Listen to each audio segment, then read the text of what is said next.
Listen, Ijichi, to the story of the Battle of Shirakawaguchi, where the new government and shogunate forces clashed in the spring of 1868, in the midst of the Meiji Restoration. Yes, that's right. What was your position in the battle at that time, Hijikata-san?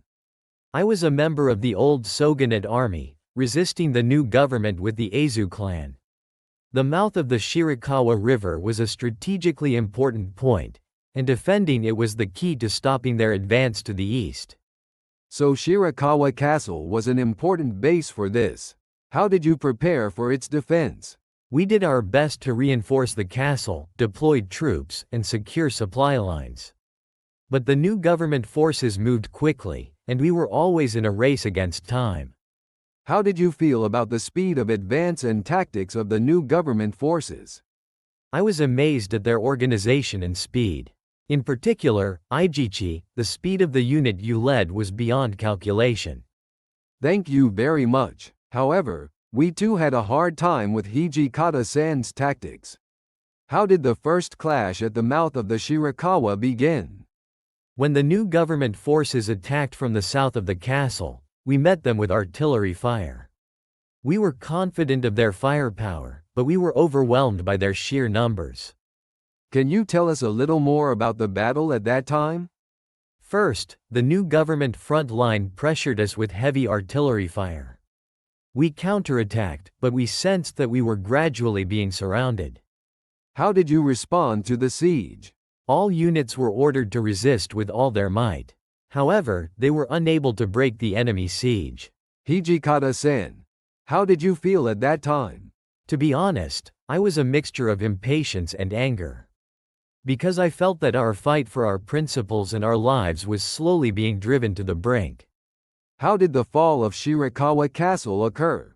Eventually, the castle fell due to a general attack by the new government forces. It was a great blow to me and to the shogunate forces. How did Hijikata-san act after the fall? I chose to flee to the north and continued further resistance with the Eizu clan, but the situation became increasingly difficult. What tactics were used in the battles that followed? They mainly adopted mobile warfare and aggressively used guerrilla tactics against the enemy. However, they were no match for the overwhelming strength and resources of the new government forces. Looking back on the fight back then, do you think you could have made any different choices? Had they been able to move strategically earlier, the outcome might have been different. But sometimes history moves relentlessly. Hijikata-san, finally, what do you think the Battle of Shirakawaguchi means for Japan today? It symbolizes the moment when old and new values collide and a new era is born. Our battle is over, but its lessons will continue into the future. Indeed, the lessons learned have a great impact on us today. Thank you, Hijikata-san, for sharing this profound story. No, it's this way, we can look back on the past and maybe discover something new. Thanks for today, Ijichi. Hijikata-san, please allow me to share my perspective on the background of the Battle of Shirakawaguchi. Yes, Ijichi, your perspective will be different. Let me ask you what drove the new government to that point. First of all, the Meiji Restoration began with the Great Restoration, but it did not have nationwide support. In the Tohoku region in particular, the influence of the old shogunate remained strong, and the new government had the urgent task of cleaning up the situation. Certainly, there was deep-seated dissatisfaction with the new government among our shogunate forces. But even so, did not the new government forces act too quickly? This is understandable, but the new government needed to quickly eliminate the old power and achieve domestic stability. The location of the mouth of the Shirakawa River was strategically important, because controlling this area was the key to opening the way to the Tohoku region. I understand the strategic position, but was the new government really only about eliminating the old power? More than that, the new government needed to demonstrate its own legitimacy. The authority of the new government was being questioned in areas under the influence of the shogunate. Spilling blood to show authority. Is that the new age way? In times of change, clashes are unfortunately sometimes inevitable. The new government needed to stabilize the country as quickly as possible and put in place a system to counter foreign threats. Foreign threats, huh? Certainly our country has felt great pressure since the arrival of Perry. But is it permissible to cut off our people for that? That is a difficult question. However, the new government had to consider Japan's future from a long-term perspective. This was to avoid civil war while at the same time responding to the rapidly changing international situation. You've made a lot of sacrifices between the ideals of the new government and the reality. Yes, that is correct. The Battle of Shirakawaguchi can be seen as part of this. We had to regard the shogunate forces as enemies, but it was also a pain to unite the country. The pain to unite the country. Is that your justice? We, too, had to make a painful choice. Hijikata-sen, how have you endured that pain? We just had to follow the path we believed in. We had to follow the path we believed in order to protect our loyalty to the shogunate and our pride as samurai. I am proud of them, and I can understand some of their pride. I am proud that both sides tried to do what was best for Japan in the midst of the clash between old and new values. That's right. We both fought for Japan. We both fought for Japan, just in different ways. The fact that we are able to talk like this now is, in any case, due to the currents of that era. Hijikata-san, let us continue this conversation. Ijichi, there is still much to learn from history. Let us continue to deepen our views with each other. As a result of the Battle of Shirakawaguchi, the new government has firmly established its authority, hasn't it? That is correct, Hijikata-san. For the new government, this victory was a major force driving its later policies. However, the victory was a major blow to the old shogunate forces and changed the fate of many samurai. Indeed, many warriors like Hijikata-san subsequently met harsh fates. The impact of the outcome of the battle on individual lives is immeasurable. The Battle of Shirakawaguchi was an important turning point in the transition from the end of the Edo period to the Meiji era. It was a clash of old and new forces, heralding the dawn of a new era. The shift was not merely political, but had a profound effect on society as a whole. It was one of the defining moments in advancing the Meiji Restoration. Not only the physical intensity of the battles, but also the cultural and economic changes that followed cannot be overlooked. Yes, the establishment of the Meiji government created the soil for the introduction of Western technology and culture. Attempts were made to change society from the ground up, including the establishment of an educational system and laws. Even after the fighting was over, our lives and values changed dramatically. Change was not always easy, though. Adapting to change was especially difficult for those on the old shogunate side. The victory of the new government was certainly an important step toward the unification and modernization of the country, but it came at a cost. The sacrifice was a heavy price to pay to build a new Japan. I now believe that our fight was not just a struggle for power, but an inevitable response to the demands of the times. Hijikata, many historians share that view. The necessary choice was made in the course of the times. Nevertheless, the courage and loyalty of the people shown in battle is still respected by many today. When we look back on history, it is very important to shed light on the courage and sacrifices that were made. Because that is part of the lesson we need to learn from the past. Victory as a new government army also helped to accelerate Japan's subsequent development, but that is not all. All historical events should be evaluated from multiple perspectives. The Battle of Shirakawaguchi is no exception. Masaji, it is important for people today to understand the situation we were in then and to consider how our past choices have affected our future. Hijikata, you are right. Because through history, we are always learning lessons for the future. What future generations will learn from these events will also change the value of history. The impact of the Boshin War as a whole, including the Battle of Shirakawaguchi, on Japan is immeasurable. How we perceive it and how we communicate it is our role. The anguish and hope in the process of transitioning to a new era are condensed in the Battle of Shirakawaguchi. We must never forget the lessons that battle has shown us. History teaches us over and over again what is important and what should be avoided. And it is up to us today and future generations to apply the lessons learned. How do we balance and move forward amidst the intersection of old and new values?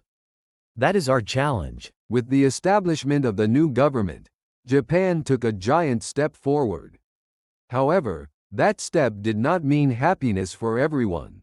In the course of history, various people have suffered different fates. Each choice has shaped the Japan of today. Hijikata-san, the reason we are able to talk peacefully like this today is because of the efforts and sacrifices of the people of that era. Indeed it is. What the people of each era built is the foundation of what we are today.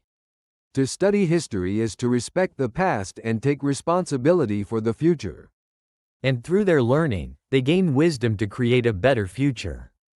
Ijichi, my role in the Battle of Shirakawaguchi would be seen by many as a mere warrior. In reality, however, I was in much deeper pain. I responded to force with force, which is the nature of warfare. But what was even more important was the question of what I was fighting for. Hijikata-san, your words always carry weight. I was also fighting as a member of the new government, and many nights I repeatedly asked myself whether the fight was truly justified. What we saw on the battlefield was so devastating that we wanted to look away. What we were trying to protect was not just authority or status, but a certain philosophy. But that philosophy sometimes forces us to make ruthless choices. Sometimes our principles guide us, and sometimes they lead us astray.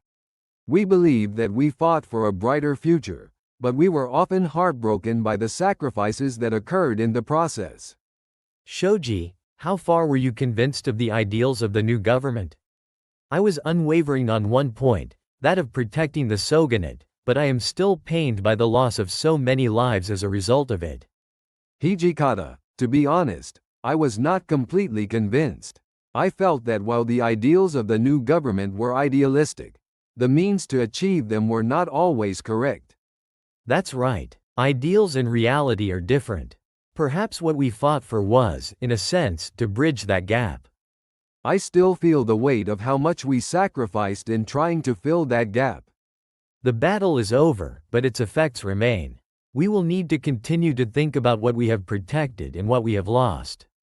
Hijikata, that idea is important. We have much to learn from history. We should always be aware of how our actions will affect the future. The death of friends I have seen in battle, the suffering of my enemies, all of them are etched in my mind.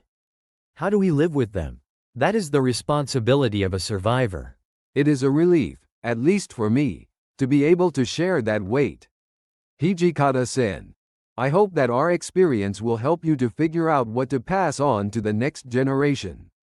It is no easy task to build a bridge to a new era. However, if what we have experienced can serve as a guide to the future, even if only in a small way, there is no greater joy than that. Hijikata-san, our discussions are sometimes harsh, but I think that is necessary to look at the truth. Shoji, your dialogue with me is a new insight for me as well. I hope that our past will serve as a guide for someone in the future. Hijikata-san, I am grateful that through our dialogue we can have a deeper understanding and the courage to move forward. Understanding and courage, that may be the most important lesson we can learn from history. Ijichi, let us discuss in detail the impact of the Battle of Shirakawaguchi on our society. In particular, we will focus on its economic aspects.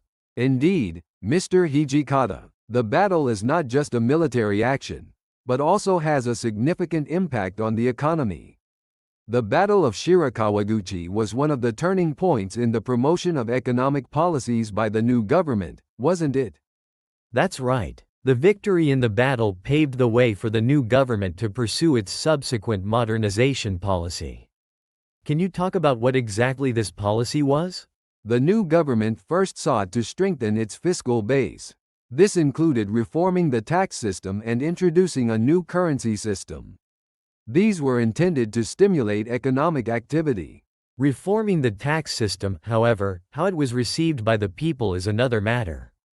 There was resistance to the new government, especially in the rural areas. I believe that resistance stemmed not only from economic changes, but also from anxiety about the centralization of power. The new government promoted centralization, which threatened the independence of the regions. This lack of balance between centralized power and local autonomy also caused various problems later on. At the same time, however, the new government's policies promoted industrial modernization. Indeed, under the Meiji government, Japan rapidly embarked on the path of industrialization. In particular, the blossoming of new industries such as cotton textiles and iron manufacturing contributed to the diversification of the economy. The rise of new industries also changed the structure of society.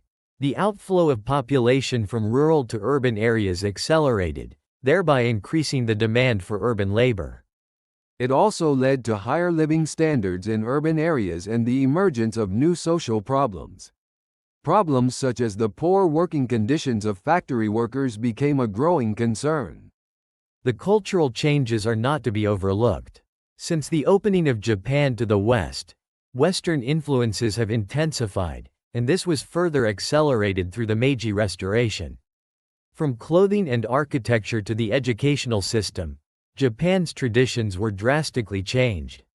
The westernization of culture was promoted as part of an effort to increase international competitiveness, but this has also sparked a debate about Japanese identity, hasn't it? The friction between new and old values had a tremendous impact on society as a whole. However, it can also be said that this was a necessary process for Japan to establish its unique position in the international community. Hijikata-san is right. Change is always painful, but after overcoming that pain, new possibilities open up. Ijichi, long suffering from the scars of war, has continued to question the significance of why we fought. Hijikata. Perhaps the answer to that question can be told a little more clearly now. What did our battle produce and what did it cost us? In the battle, many young men died with their ideals and pride. I still want to believe that their lives were not simply lost in vain. I feel the same way.